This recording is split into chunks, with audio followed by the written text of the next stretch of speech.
চলে আসলাম বাসি বাসি খাবার খেতে। শীতের দিনে বাসি খাবার খেতে ভালোই লাগে না মা? যাই হোক, কালকে মা রাতের বেলা করেছিল আলুর দম আর হচ্ছে খিচুড়ি। তা এখন আবার মা দিয়ে গেল, আর দিয়ে গেল আলুর চিপস। তার সাথে আছে বিট গাজর, এগুলো সবই কালকের বাসি। আর ছিল বাসি ভাত, সেইগুলোকে বিট গাজর ডিম পেঁয়াজ দিয়ে করেছে ফ্রাই।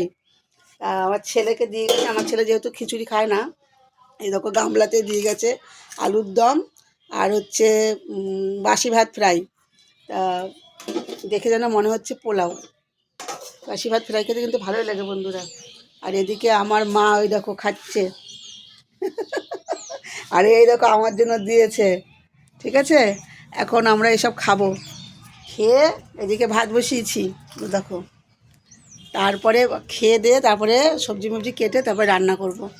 আজকে রান্না করব পালং শাক, মা এনে দিল পালং শাক। এ দেখো, তারপরে এনে দিয়েছে ডিম। আমাদের দোকানে ডিম বিক্রি হয়, এক গাদা ডিম এনে দিয়েছে। ডিম দিয়ে আর ছোট ছোট আলু দিয়ে করব ঝোল, আর মটরশুঁটি দিয়ে টমেটো দিয়ে। আর এদিকে করব হচ্ছে বেগুন দিয়ে আলু দিয়ে সিম দিয়ে বড়ি দিয়ে পালং শাক। একটু বেশি করেই করব, যেহেতু আমার মা আছে, আমার মা খাবে, আমার ভাইরা খাবে, তাই তো মা? আমার মা হচ্ছে, কি বলবো, আমার সব কিছু। আমার তোমাদের দাদা ভাই থাকতো, এখন নেই, তাও মা ছাড়া আমার কিচ্ছু নেই। আমাকে আমার জামাই মানে ছেলের থেকেও বেশি ভালোবাসে। আমি তো কান্না করি, আমার থেকেও আমার মা তোমাদের দাদা ভাইয়ের জন্য বেশি কান্না করে, একদম আরও বেশি মানে টেনশনে হয়ে যায় যে আমার মানে তোমাদের দাদা ভাইকে আমার মা, আমার তো দুই ভাই আর আমি, তোমাদের দাদা ভাইকে আমার মা বড় ছেলের জায়গা দিয়েছিল। আর তোমাদের দাদা ভাইও আমার মাকে খুব ভালোবাসতো, কারণ একটাই, তোমাদের দাদা ভাই যে নিজস্ব বাবা মা তোমাদের দাদা ভাইকে পছন্দ করতো না। মানে পছন্দ করতো না বলতে কি, সে অন্য কারণে তোমাদেরকে পরে আমি জানাবো।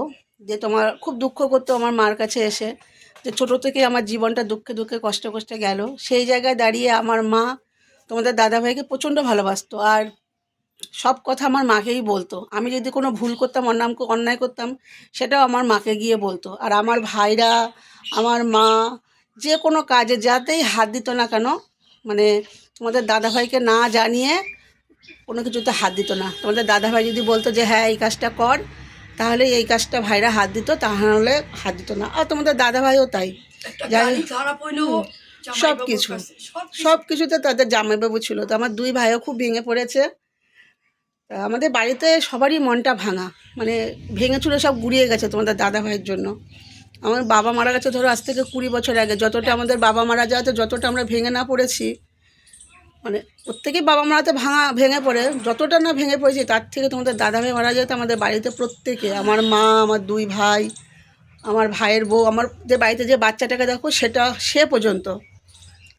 আর আমার ছেলে একটু চাপা, সব কিছু বলতে পারে না, কিন্তু পরশুদিন দেখি ব্ল্যাঙ্কেটের মধ্যে ব্ল্যাঙ্কেট শুয়ে আছে, দিয়ে চাপা দিয়ে আছে। আমি ভেবেছি হয়তো মোবাইল দেখছে, আমি কম্বলটা যেরকম সরিয়েছি দেখে হামা করে কান্না করছে।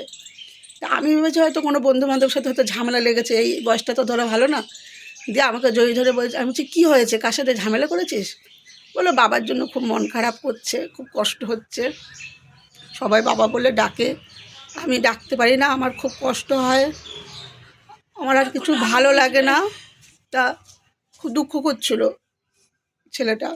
বলে আমি বড় হচ্ছে, আর আমি বলছি যে এতদিন তো বলিসনি। বলে মা সবাই, তোমরা সবাই কান্না করো হামা করে আমি দেখি, কিন্তু আমি না বলতে পারি না, আমার খুব কষ্ট হয়, আর আমি বললে তুমি আরও কান্নাকাটি করবে, ওই জন্য কিছু বলি না। যাই হোক, কী বলবো, কিছু তো আর করার নেই বলো। খুব চেষ্টা করেছি তোমাদের দাদাভাইকে বাঁচানোর জন্য, 7টা বছর খুব লড়েছি, প্রচুর লড়েছি। সেটা আমার পাড়ার লোকেরা জানে যে আমি কী করেছি আর কি করিনি। নিজের জীবনের দিকে কোনো দিনও তাকাইনি। ওই যে বাচ্চাটাকে দেখতে পাচ্ছ না, ওটা পর্যন্ত অসুস্থ আছে 7 মাস ধরে, পিসা করে। পিসা ছিল ওর জীবন, ওর জান, ও পর্যন্ত অসুস্থ। এই যে মা বিস্কুট এনে দিচ্ছে, মানে মা যেটা আনে সেটাই দেয়। তোমরা দাদাভাই তো ধরো কাজ করতে পারতো না, আর আমি, আমার ছেলে এখনও কাজ পাইনি। যাই হোক, সব কিছু ভাইরাই দেয়, দুই ভাই মা। তবে একটা কাজের ডিসিশন নিয়েছি ভাইদের সাথে, অবশ্যই তোমাদেরকে জানাবো যদি করতে পারি, খুব ইচ্ছা আছে, যদি করতে পারি অবশ্যই করতে পারি, কি করতে হবে, যত হবে, কষ্ট হলে করতে করতে হবে, হবে, দুটো খেতে এটা হলে হবে। করতেই হবে, হ্যাঁ, করতেই হবে ওইটা। তা ছেলেকে ওদের নিয়ে অসুবিধা ভাবছি নেই, ওইটা ঘর ভাড়া করবো। আছে, একটা ঘরটা ভাড়া আছে, তার হয়ে আসছে, ভাড়াটা শেষে হয়ে গেলে হোক। তারপরে যাক একটা ডিসিশন নিয়েছি, নতুন বছর পড়ুক বাংলার, তারপরে সেদিকে এগোবো। কারণ আর রোজ রোজ তো ভাইদের কাছ থেকে দেখো চেয়ে তো আর খাওয়া যায় না, ভাইরাই বা কোথায় পাবে, ভাইরাও ধরো খাটে, প্রচণ্ড খাটে দেখে আজকে ভাইরা এই জায়গায় এসে দাঁড়িয়েছে।